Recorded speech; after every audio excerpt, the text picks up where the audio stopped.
இது வந்து T300 ECM. கஸ்டமரோட கம்ப்ளைண்ட் என்னென்னு பார்த்தீங்கன்னா, மெயின் ரிலே ஆன் ஆகலை, ஆனால் பம்பும் ஆன் ஆகலை, மெயின் ரிலே ஆன் ஆகலைன்னு சொல்லியிருக்காங்க. நம்ம செக் பண்ணி பார்க்கும்போது பார்த்தீங்கன்னா லோடு கொடுத்துட்டோம். லோடு கொடுத்தா மெயின் ரிலேக்கு லைன் வருது. இது மெயின் ரிலேக்குரிய லைனு, மெயின் ரிலேக்கு லைன் வருது. எம்சியும் ஆன் ஆகுது. இங்கே வர கரண்ட்டு மட்டும் கம்மியாக வருது.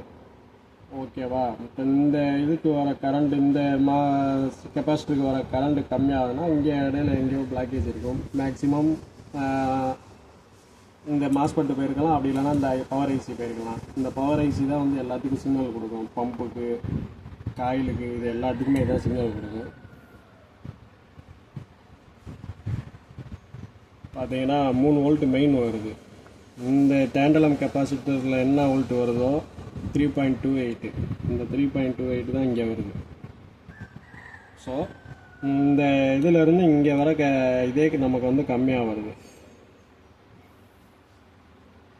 இது 5 வோல்ட் கரெக்டாக கொடுக்குது, 12 வோல்ட் மெயின் கரெக்டாக போகுது.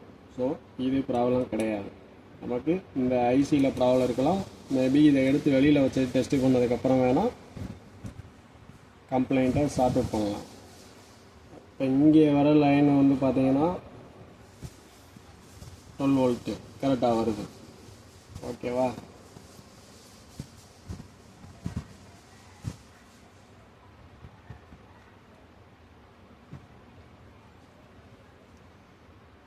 பம்புக்கு வந்து 3 வோல்ட்டு தான் வருது. பம்புக்கு 3 வோல்ட் மெயின் வரக்கூடாது. இது பம்பு ரிலேக்கு போகிற கிரவுண்டு. ஸோ இதில் கிரவுண்டு தான் வரணும். ஆனால் இதில் 3 வோல்ட் மெயின் வருது. கிரவுண்டு வந்து எவ்வளோ வருதுன்னு பார்த்தீங்கன்னா, இப்போ 3 வோல்ட்டுனா கிரவுண்டு வந்து 8.something வரும். வருதா? 8.something கிரவுண்டு தான் வருது. கிரவுண்டு வந்து 12 வோல்ட் வந்தால் மட்டும்தான் அந்த பம்ப் ஆன் ஆகும். இன்னும் சிம்பிளாக சொன்னால் இப்போ மெயின் வோல்ட்டு வருது, மெயின் ரிலேக்கு கிரவுண்டு வருது. ஓகேவா? ஆனால் பம்புக்கு மெயின் வரல, கிரவுண்டு வரல, பம்பு ரிலேக்கு. தெரியுதுங்களா? 8 வோல்ட்டு கிரவுண்டு வந்தால் எப்போவுமே எதுவுமே இதாக, கிரவுண்டு வந்து full and full battery voltage என்னவோ, அதை சப்ளை வோல்டேஜ் என்னவோ அது ஃபுல்லாக இங்கே வந்தால் மட்டும்தான் இதாகும்.